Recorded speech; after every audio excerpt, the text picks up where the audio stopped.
Hello, I'm Sue Stockdale, and welcome to episode 128 of the Access to Inspiration podcast, the show where you can be inspired by people who may be unlike you. Whether it's an athlete or an astronaut, we hope their stories and insights will inspire you to reflect on the world differently. Well, in this opening episode of Series 18, Ricardo Brito shares his journey of burnout and career reinvention. He reflects on the warning signs he ignored and why it's important to pay attention to signals of burnout before reaching a crisis point. Remember, you can read along with a transcription of this episode as you listen on our website at accesstoinspiration.org. So listen in as we delve into Ricardo's journey of self-discovery and how he found a new path forward. Ricardo Brito, welcome to the podcast. It's great to speak to you today. Hi, Sue. Thank you so much for having me. I'm looking forward to talk about how burnout helped me to figure out my way in the future. Well, so maybe just kick off then with taking us to your reality back in 2021. Tell us what you were doing in your career and what was it like that really necessitated a change? That was not a very positive reality in 2021. So we came out of a year of pandemic. I was working hard in this company for the last 2 years and building a team with the pandemic and all of that. The company was going through a lot of troubles internally. There was a lot of extra hours, a lot of traveling, a lot of things. I was already not satisfied with the tech world in general, but was being exacerbated by then. And I was getting at my end. And one day I was in a mandatory leadership coaching training that was totally out of touch with reality and very tone deaf. And that's the moment where the trainer is shouting at us for middle management. And I just said, I cannot say what I said really loud here, but I just said that and I shut down my laptop and I said, I can't do this anymore. So that was the beginning of February 2021. Now, that was quite a drastic situation to find yourself in then. One of the things that can sometimes happen to us is we get warning signs as we're going along. And I'm wondering, what were those warning signs and what did you do when you became alert to them? Well, I became alert too late. That's for starters. I think one should not get to the point that I got because the warning signs were very clear since the beginning. I just decided to ignore them. And I think there is here a connection with which beliefs are you holding that make you even push away those warning signs. I mean, the warning signs started very subtle. You start to get annoyed, start to get a bit frustrated. You start to push it. You start to justify a lot of nonsense things in the hope that this is leading to somewhere. You start picking up fights maybe that you shouldn't be picking up because you really want to make a change. And then I think starts to have the body signs. And I think when you get to the body signs, I couldn't sleep. I would go to bed exhausted and I couldn't sleep. My brain was not off.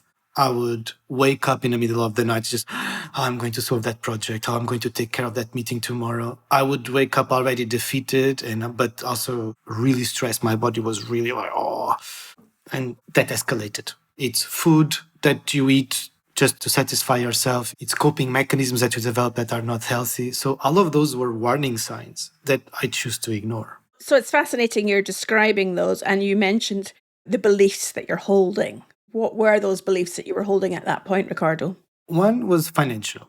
So coming from a very scarcity mindset and getting as far as I got in my career, for my standards was successful for me. I was afraid of losing that. And I think I was afraid of, well, this is the price I have to pay.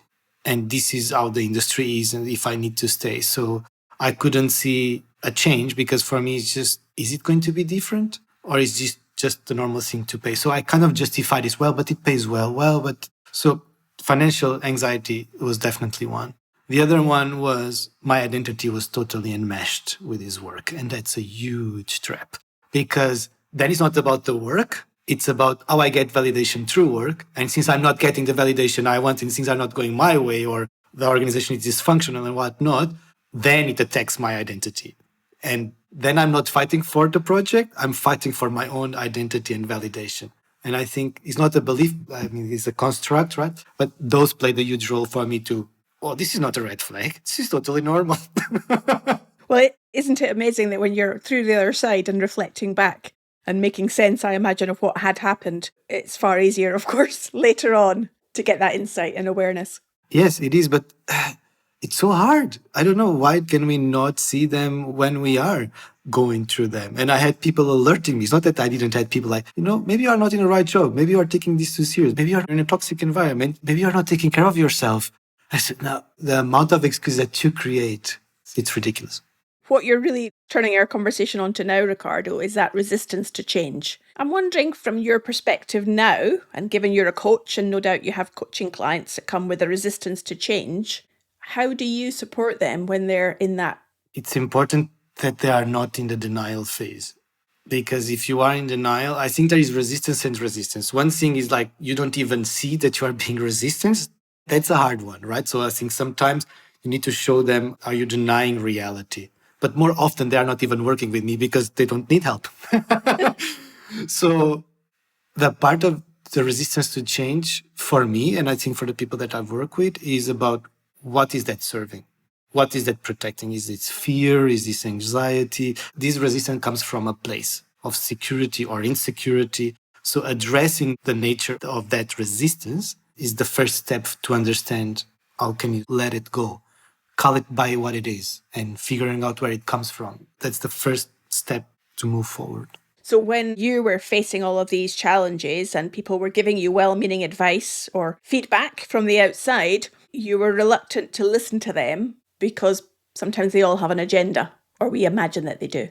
They all do, even if they are not aware of it. I mean, we all do, right? Yeah. We all have a stake in these relationships. But for me, it was crucial. And that's how I also got to find coaching. I've been doing therapy for many years, different kinds of therapy, depending on the phase that I am. So I seek therapy when I was doing my burnout. But coaching was something that happened with my therapist, which was also a coach. And it changed gears, right, during the process. And yeah, it meant the world to me because my parents had a bias, my partner had a bias, my friends had a bias, everybody had an opinion of how I should go about it. And I needed a space to really process this and to be completely unfiltered because people enter too much in solution mode, right? And that's what we coaches, we help to get to solutions, but we don't provide solutions. But everybody else in my life was either an opinion or offer me a solution that I don't want. So coaching and having that neutral space, non-judgmental, and really tapping into my knowledge was really crucial. So there you were, you'd slapped the lid of that laptop down, you'd had enough. How did you move from there to being and doing something different? It took me a long time to accept where I was. It took me a long time. I think the first thing was I was resisting to change because I was afraid of the questions that I had to answer. Interesting. I didn't want to face that never was intentional about my career, that was driven by financial fears, that was driven by something that was not fully intentional. So I didn't want to accept that. So the first step was accepting that. And that implied a lot of long walks in -degrees in Berlin, like a crazy old man. During this period was a lot of experimentation. I had to put myself again in a state of play, which is something that I was not. And the state of play was also to learn two things. One, to do nothing, and to separate my output from my identity. And I think that was very important to do stuff that I enjoy, no matter how it comes out. I started painting again. I did a lot of meatballs and sold to my friends. I was obsessed with that, cooking meatballs, because this allowed me experiment. So I experimented with a lot of potential futures that I could have, and that allowed me to put in a state of play while I was doing my emotional work and trying to find solutions forward. You're saying is you allowed yourself to have fun, to be in a state of play, as you described, whilst also managing and working through the emotions, the experimentation phase. Sometimes what I observe is people want to immediately jump to, well, if I'm not happy in this job, I'm going to stop that job and take on the next thing because it's the knee-jerk reaction. I'm hearing here you allowed yourself a bit of time. Yes, and that was so important because a lot of people have this knee-jerk reaction, me included. I just wanted to jump ship. But the problem is, maybe it was a blessing, was that my body couldn't handle it and my mind couldn't handle it. So I had to stop. Bottom line, I didn't want to go back. I wanted something else. So being allowed to experiment and being allowed to explore that and to not jump ship immediately was really important. To the point that I returned to my old job, which everybody around me is like, what are you doing? Even the people at my old job, I think nobody expected my return. But I realized, look, the most meaningful thing I want in my life now is getting out of tech. And to get out of tech, and I understood that coaching was the way. I understood that this is not going to be an immediate jump. I need to study, I need to prepare, I need to have experience, and I need to have the financial means and to have a strategy. So I went back. I was about to be a director. I said, I actually know I want to go down. So I became an individual contributor, which was weird for everybody that I was managing, and reduced to 4 days a week, took a pay cut, but that allowed me to make a transition that was not risky, both mentally and emotionally, but also not financially. And I think that's very important in these transitions that one does things strategically, even when the knee jerk reaction is, I want another job. And my thinking was, then it's the same as this one. And I need to prove myself I don't have energy for that. So that must have been quite odd for those who you used to manage to find you coming back in a different position. I know one of the questions that's worth us exploring is the role that identity and ego plays in this process. I think for some, their ego wouldn't be comfortable with them going back at a lower level in an organization. So how did you address those questions? Yeah, that's a good question. Although my work was connected to identity, my level was not connected to my own value. For some reason, I always have a bit of an allergy to hierarchies. So myself, I was not in this position, oh, I'm a boss. It didn't do much for my ego. The only thing that allowed me to be a boss or a leader or somebody in some sort of decision-making place is that I can help make decisions and I can make decisions. That's what I like about these levels, but it was not connected to my self-value. And so the relationship I had with my team at that point was very level, to be honest. And I think there in Insight, I always took a coaching approach without really knowing and by far doing it correctly. But the nature of that was there, the essence. So when I got back, I think they found it funny because, oh, it doesn't change much, but now I can even be more silly than I used to be with you. That didn't affect my self-worth. And because I had proven my value and my impact to the rest of the organization, I really didn't care if now I don't have the title. I'm still doing good work. If you're enjoying this episode, you may also enjoy episode 83, where Brian Sacchetta talked about overcoming anxiety and depression. You'll find more than 120 episodes in our back catalogue on subjects ranging from business and sports to the arts and social change. Just hop on over to accesstoinspiration.org and you'll find them all there. Now back to our guest. So there you were, back in the organisation as an individual contributor, all part of the master plan to then transition into moving into coaching. How did you then make that happen? I was very diligent. I think I really found a passion, which was coaching. So I really made use of my Fridays and my weekends. And every time I had free after work, I was having practice clients. I was studying as much as I could. I was thinking about business plans. I was planning how I could make financially this transition. After 1 year and a half or something like that, I realized I have a good solid foundation to take the leap. And that's what I did. I prepared myself and started to planting seeds early enough. So when I made the leap, although scary, sure, and uncertain, I was confident that would be possible. And the first year was a bit tough, of course, because first year of running a business, it's never pleasant. It's up and downs. But it helped that I was doing it intentionally and everything was kind of going according to plan. So when you then became a coach, Ricardo, and you were there for working for yourself, no longer employed, did that have any impact on you? So many. It's a new confrontation with yourself as identity. Identity plays a role again, comes back again. But if I would have taken serious my work now as running my own business, as I would running my own career before, I would not have a business and I would be a total mess. Because one, I think I created a lot of resilience. Like having my own business made me face a lot of fears. Look, I have a problem with bureaucracy. I hate bureaucracy. And in Germany, they have this word, which is like Briefkastangst, which literally means fear of the mailbox. It's a very paper-based country. Believe me, you receive a lot of letters. But as a business, you receive a lot of letters. I'm 37. Back to three years ago, I had to have somebody with me opening the mailbox every day. I'm ashamed to say that, but that's how it runs, the fear. 1 year into my business, I'm like waiting for the mailman. Where's my letters? So this confrontation with yourself and your fears, it's really interesting when you start opening your business and running it, because it's really a mirror of what you do. So it definitely had a huge impact in my financial anxiety, my fears about bureaucracy, and so many things that I didn't believe in myself. It's wonderful to hear that you moved through those challenges, you were prepared to face those fears in the pursuit of something that you were passionate about. So the type of clients that you have been attracting as a coach, are there particular topics that you specialize in now?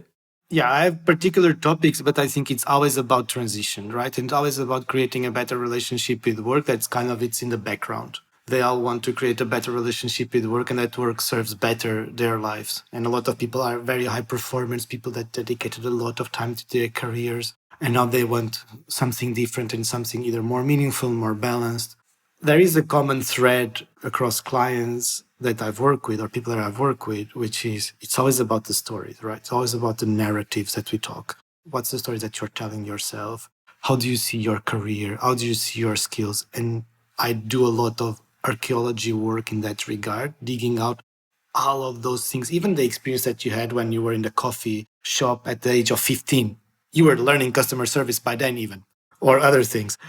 Unlocking all of that knowledge, it does allow people to reinvent themselves, to either apply to new jobs or reposition themselves, even finding new avenues. So it's always about some sort of transition and transformation in their careers while making work for them.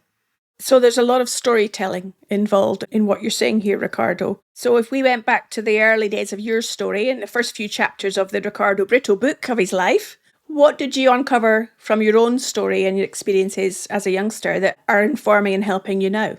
For example, although I was always a very hands-on person, right, and I like to draw and I like to get my hands dirty, it took me almost 12 years into my career to understand what I really enjoy is people. Even when I was in art school, I was a lousy artist. I mean, I don't know how I made my way through, but I mean, a lot of storytelling to my teachers, that's for sure. But what I was enjoying was organizing people, organizing groups of people, organizing exhibitions, making people that are great artists, but they were probably not being very effective at doing an event. And I think even running design teams and doing products and working in innovation, although my work was very hands-on, was always the empowering the people, was always working the people. And that's a story that I just realized by looking back that what is the thing that I really enjoy from all of that? It's always working with the people and facilitating some sort of action, which again boils down to why I love coaching. Well, it's great that using that reflective method and thinking about it as a story can really inform somebody so clearly about the threads that are running through their career and their life that perhaps they've never been aware of before. Totally. And it's so beautiful to see people looking at when I have this exercise, the career timeline. I must say it's painful. It's a bit dull. Like people go like, this is so much stuff. But when they do it and they look at it, it's like, wow, I did so much. I have so much skills. And they see the red threads, seeing that smile on their faces, especially when they come with a lot of imposter syndrome and they get there by themselves in a more confident place. I'm even getting a bit of goosebumps because I really love that moment. I can see the smile on your face when you're talking about this. So with that storytelling analogy still in our minds, Ricardo, if we were looking at the next few chapters of the Ricardo Brito Book of Life, what do you see is going to be ahead in the next few chapters? Well, look, I like books. I like comic books. I like graphic novels. I like a very assorted randomness of topics. If I need to reply to that question, I would say, let's see what the bookstore has in place and which book I feel to pick up. I think I'm conscious about what I'm building. I want to build a sustainable business where I have a little bit more control over my life and still helping people and continue this work. I don't plan for 5 to 10 years to see how this business grows. I'm really enjoying what I do at the moment. When I go to a bookstore, I scroll around and calls my attention and then I go into that direction. I guess the same might happen into my own story to be seen.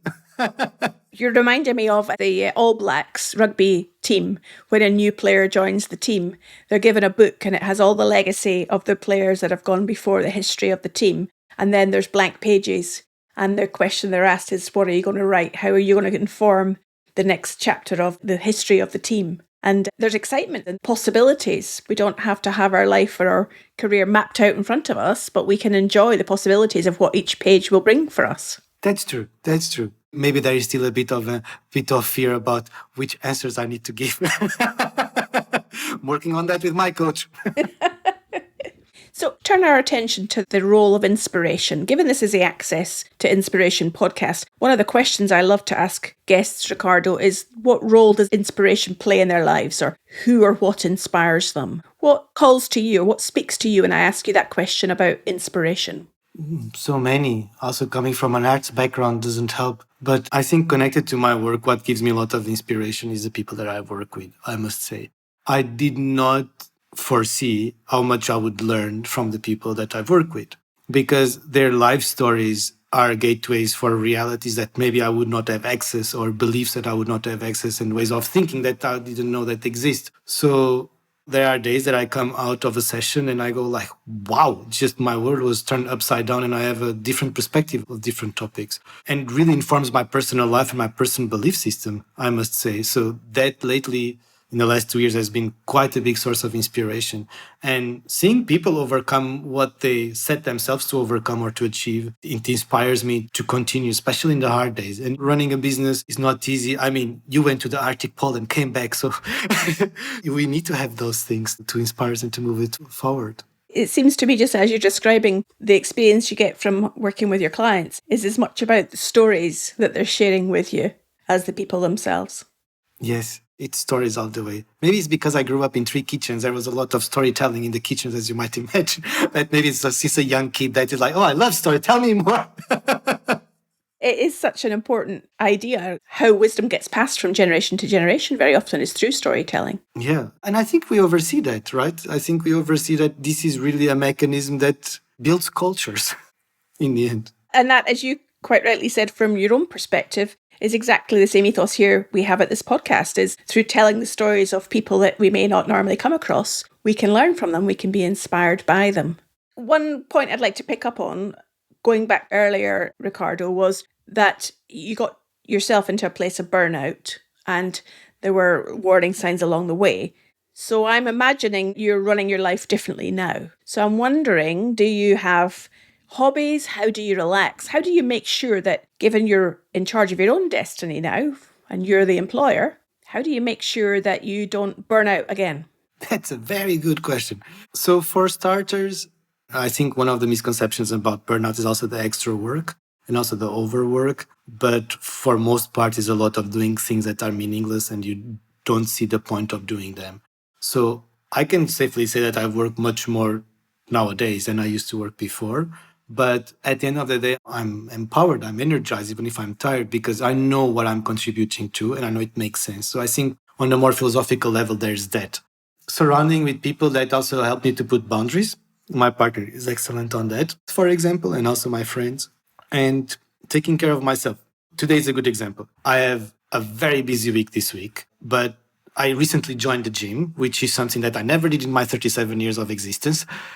And today would have been a typical day. It's like, no, I have way too much stuff to do and I cannot do this. And no, I really made sure, even if I was grumpy at 6:30 a.m. and I said, no, you go to the gym because this is a non-negotiable. You need to take care of your body and give priority, and then you do whatever you need to do. So it's also conditioning myself of this is good for me, even if I don't want to do it. It's like eat your veggies. So that's one thing. And through the day, I try to have mini breaks. One of my favorite things lately is half an hour. I put my headphones after lunch. I put some drone music and some sleeping mask and I snore for half an hour and then I come back to life. So it's incorporated in my daily life.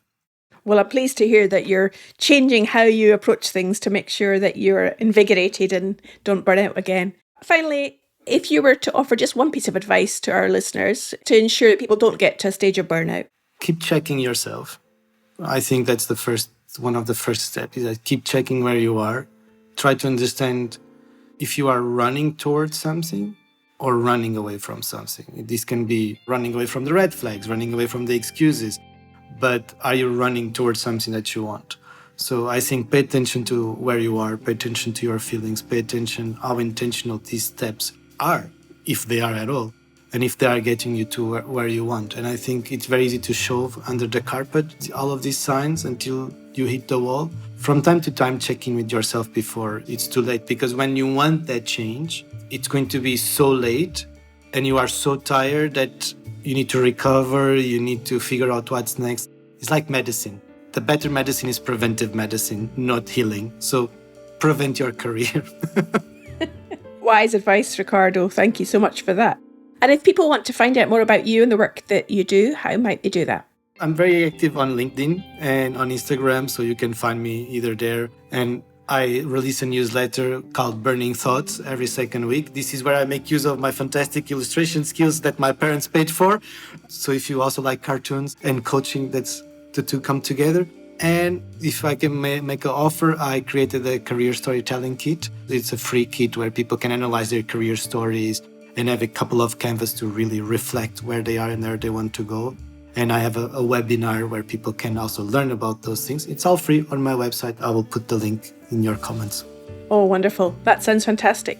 It's been really interesting and invigorating to speak to you today, Ricardo. I'm so glad that our story ended well. There was no cliffhanger at the end. And I wish you well as your career and your coaching business moves forward. Thank you so much. I really had a lovely time with you. Thank you for the nice conversation. Well, I hope you found my conversation with Ricardo stimulating and it gave you some ideas of how to avoid burnout. And remember, this podcast is a free to listen to podcast, but it's not free to make. If you enjoyed it, then show your appreciation and buy me a coffee. That means just click on the Buy Me a Coffee link on the show notes to make a small donation, and I can enjoy that coffee when producing the next episode. Your support really encourages us to continue producing quality audio content for our listeners.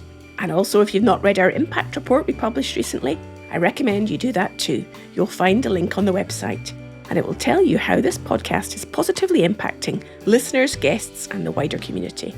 Next week, I'll be talking to Dana Frank, a Seattle-based entrepreneur, about building a legacy through investing in real estate. I hope you can join us then.